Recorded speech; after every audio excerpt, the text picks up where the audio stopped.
الحمدللہ نحمدہ ونصلی ونسلم علی رسولہ الکریم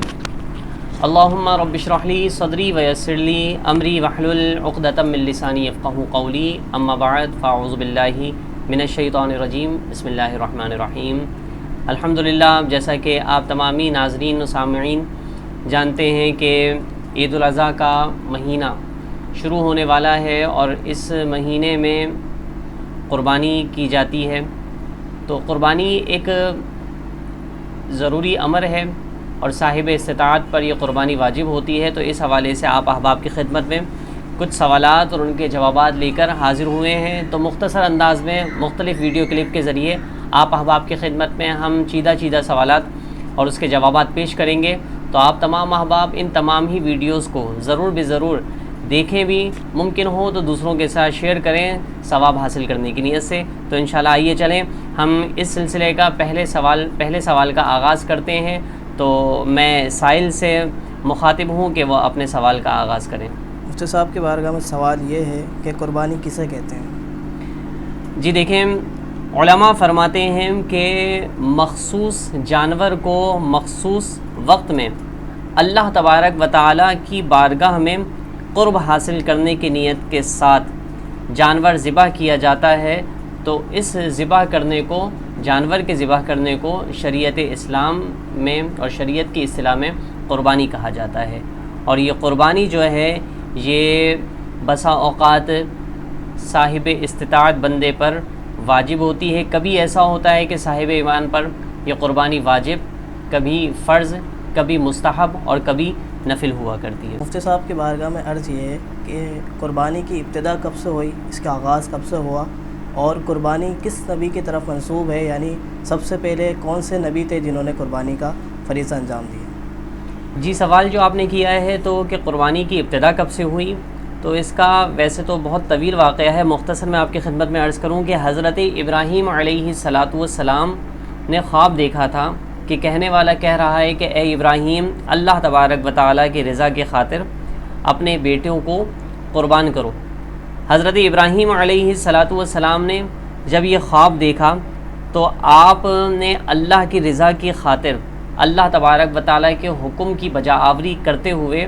اپنے بیٹے حضرت اسماعیل علیہ السلام کو اللہ کی رضا کی خاطر ذبح کیا۔ وہ اور بات ہے کہ ناظرین جانتے ہوں گے، بات بڑی مشہور ہے کہ اللہ تبارک و تعالیٰ نے حضرت اسماعیل علیہ السلام کی جگہ جنت سے حکم دیا کہ جبریل علیہ السلام کو کہ وہ مینڈھا لے کر آئیں اور حضرت اسماعیل علیہ السلام کی جگہ رکھ دیں۔ تو ایسا ہی ہوا، حضرت ابراہیم علیہ السلام نے اپنے لخت جگر کو ذبح کرنے کے لیے چھری چلا ہی دی تھی، لیکن اللہ تبارک و تعالیٰ نے اسماعیل علیہ السلام کی جگہ جنت سے مینڈھے کو بھیج دیا اور مینڈھے کو ذبح کر دیا گیا۔ تو یہ مینڈھا ذبح کرنا گویا کہ اللہ تبارک و تعالیٰ کو ابراہیم علیہ السلام کا یہ عمل اور اپنے حکم پر بجا آوری کرنے کا یہ انداز ایسا پسند آیا کہ رہتی دنیا تک کے لیے اللہ تبارک و تعالیٰ نے ہر صاحب ایمان پر قربانی کرنا، صاحب استطاعت مسلمان پر قربانی کرنا واجب فرما دیا۔ تو یہ ابراہیم علیہ السلام کی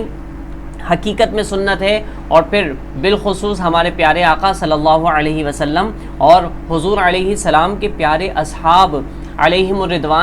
رضوان اللہ تعالی علیہم اجمعین کی بھی پیاری سنت ہے، جو ہر مسلمان ہر سال اس کو بخوشی اپناتا ہے اور اللہ کی رضا کی خاطر جانور قربان کرتا ہے۔ قربانی کس پہ واجب ہے اور صاحب نصاب کون کہلاتا ہے؟ کہ دیکھیں، شریعت اسلام میں جہاں کہیں بھی نصاب کی بات آتی ہے تو وہاں نصاب وہی ہوتا ہے جو نصاب زکوٰۃ کا ہوتا ہے اور وہی نصاب قربانی کا ہوتا ہے۔ کچھ فرق ہیں، لیکن نصاب کی بات جب ہو تو نصاب کا مطلب یہ ہوتا ہے کہ جس شخص کے پاس 7.5 تولہ سونا یا 52.5 تولہ چاندی یا 52.5 تولہ چاندی کی رقم کے برابر روپیہ یا 52.5 تولہ چاندی کی رقم کے برابر مال تجارت ہو، تو اب ایسے شخص کے پاس اگر اتنا مال ہے تو ایسا شخص صاحب نصاب بھی کہلائے گا، اور قربانی کے دنوں میں اگر اس کے پاس اتنا مال ہے تو اب ایسا شخص اس پر قربانی بھی واجب ہوگی۔ اس کو آسان لفظوں میں اگر میں اپنے سامعین و ناظرین کو یوں سمجھاؤں کہ اگر کسی شخص کے پاس کم و بیش 90,000 سے 1 لاکھ روپے ایکسٹرا اماؤنٹ موجود ہے عید کے دنوں میں، تمام گھر کے اخراجات اس نے کر لیے ہیں، راشن لے کر آ گیا، بجلی گیس کا بل ادا کر دیا، گھر اگر کرائے کا ہے تو کرایہ ادا کر دیا، بچوں کی فیس ادا کر دی، سارے اخراجات نکالنے کے بعد اگر اس کے پاس عید کے دنوں میں تقریباً 90,000 سے 1 لاکھ روپے موجود ہیں تو ایسے شخص پر قربانی واجب ہوگی۔ اب اگر وہ قربانی نہیں کرے گا تو گناہ گار ہوگا۔ سوال یہ ہے کہ صاحب استطاعت ہونے کے باوجود جو قربانی نہ کرے اس کے بارے میں کیا حکم ہے؟ جی بالکل، ایسا شخص جس پر قربانی واجب ہے اور پھر وہ قربانی اگر نہیں کرتا تو نبی کریم صلی اللہ علیہ وسلم نے ایسے شخص سے ناراضگی کا اظہار فرمایا ہے کہ حضرت ابو ہریرہ رضی اللہ تعالیٰ عنہ سے مروی ہے کہ نبی کریم صلی اللہ علیہ وسلم نے ارشاد فرمایا ہے کہ جس میں طاقت ہو اور وہ پھر بھی قربانی نہ کرے تو وہ ہرگز ہماری عیدگاہ کے قریب تک نہ آئے۔ تو یہ نبی کریم صلی اللہ علیہ وسلم نے ناراضگی کا اظہار فرمایا، تو یقیناً حضور کی رضا اللہ تبارک و تعالیٰ کی رضا میں ہے، حضور راضی تو اللہ تبارک و تعالیٰ راضی، تو لہٰذا ایسا شخص جو استطاعت رکھنے کے باوجود بھی قربانی نہ کرے تو حضور علیہ الصلاۃ والسلام کی ناراضگی کو مول لے گا، اور یہ بہت ہی زیادہ ایمان کے لیے بھی خطرناک ہے، جان کے لیے بھی خطرناک ہے۔ تو اللہ ہم سب کو ہدایت نصیب فرمائے۔ اچھا مفتی صاحب، ایک سوال یہ عرض تھا کہ بہت سارے لوگ جو ہے وہ جانور لے کے آتے ہیں اور اچھا جانور لے کے آتے ہیں، تو لوگوں کی طرف سے یہ اعتراض ہوتا ہے بھائی آپ اتنا اچھا جانور کیوں لے کے آئے ہو، سستا جانور لے آتے، یا آپ دکھاوے کے لیے لے کے آئے ہو، تو اس حوالے سے آپ کیا فرمائیں گے؟ جی دیکھیں، صورت یہ ہے کہ بالکل آپ نے بجا فرمایا، اور ایسا ہوتا ہے ہمارے یہاں کئی لوگ ایسے ہیں جو بہت مہنگے مہنگے لاکھوں روپے کے جانور لے کر آتے ہیں، پھر وہ اللہ کی رضا کی خاطر جانور قربان کرتے ہیں، تو کہنے والے کہتے ہیں بھئی اتنا مہنگا جانور کیوں لے کر آ گئے، کوئی سستا مدہ لے کر آ جاؤ، کوئی ہلکا پھلکا جانور لے کر آ جاؤ۔ تو اب ایسی صورت میں معاملہ یہ ہے کہ یاد رکھیے قرآن پاک میں رب کائنات نے ارشاد فرمایا کہ لن تنالوا البر حتی تنفقوا مما تحبون۔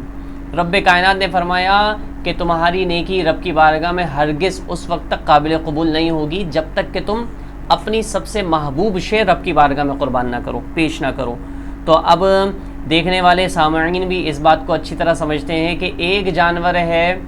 70,000 کا، 80,000 کا، 1 لاکھ کا، اور ایک جانور ہے مثال کے طور پر 10 لاکھ کا، تو اب آپ کو محبوب کیا ہے، 10 لاکھ زیادہ محبوب ہیں یا 1 لاکھ زیادہ محبوب ہیں؟ جواب دینے والا یقیناً یہی کہے گا کہ 10 لاکھ روپے زیادہ محبوب ہیں، تو لہٰذا جب 10 لاکھ کا جانور لے کر آئیں گے اور اس میں نیت بھی آپ کی اللہ کی رضا کی ہی خاطر آپ قربان کر رہے ہیں، یہی نیت ہے، تو اب ایسی صورت میں آپ کا 10 لاکھ کا جانور قربان کرنا یہ اللہ تبارک و تعالیٰ کو زیادہ محبوب ہے۔ اور پھر یہ بات ہم ایسے ہی نہیں کہہ رہے، بلکہ نبی کریم صلی اللہ علیہ وسلم نے فرمایا کہ یوم النحر کے دن، یعنی کہ عید الاضحیٰ کے دن، قربانی کے دن، اللہ تبارک و تعالیٰ کو خون بہانے سے زیادہ کوئی بھی عمل محبوب نہیں ہے، تو لہٰذا یہاں خون بہانے سے مراد قربانی کرنا ہی ہے۔ آپ غریبوں کو، مسکینوں کو، فقیروں کو، مساکین کو صدقہ و خیرات کریں، لیکن یہ تمام صدقہ و خیرات اگر آپ عید کے دن کر رہے ہیں، قربانی کے دن کر رہے ہیں، تو ان میں سب سے زیادہ محبوب اللہ تبارک و تعالیٰ کو جانور قربان کرنا ہے، اور وہ مہنگا جانور قربان کرنا ہے۔ حضور نے فرمایا کہ ایسا جانور ہو جو موٹا ہو، فربا ہو۔ ظاہر سی بات ہے موٹا فربا جانور سستا تو نہیں ملے گا، اس کی قیمت بھی زیادہ ہوگی، تو لہٰذا لب لباب اور خلاصہ یہی ہے کہ جو جانور جتنا زیادہ مہنگا ہوگا اللہ تبارک و تعالیٰ اس کا اتنا ہی زیادہ اجر عطا فرمائے گا۔ دوسری بات سائل نے کی کہ جناب دکھاوے کے لیے کر رہے ہو، تو کسی پر ہم دکھاوے کا حکم نہیں لگا سکتے، کیونکہ یہ دکھاوا کرنا یہ دل کی کیفیت کا نام ہے۔ تو آپ کوئی شخص اگر دکھاوا کر بھی رہا ہے تو آپ پھر بھی حکم نہیں لگا سکتے، کیونکہ آپ نے اس کی دل کی کیفیت کو اور دل کی نیت کو جان نہیں لیا ہے۔ تو لہٰذا ہر شخص کے بارے میں حسن گمان ہی رکھنا چاہیے، اچھا گمان کرتے ہوئے اس کی نیکی کے بارے میں دعا ہی کرنی چاہیے کہ اس نے جو کیا اللہ اس کی بارگاہ میں، اللہ اپنی بارگاہ میں اس کی نیکی کو قبول و منظور فرمائے۔ بہت سارے لوگ اعتراض کرتے ہیں قربانی کے حوالے سے کہ بھائی آپ جو قربانی کر رہے ہو اس سے بہتر ہے کہ آپ لوگوں کی ایسی ہی مدد کر دو، قربانی کرنا کیا ضروری ہے؟ جی دیکھیں،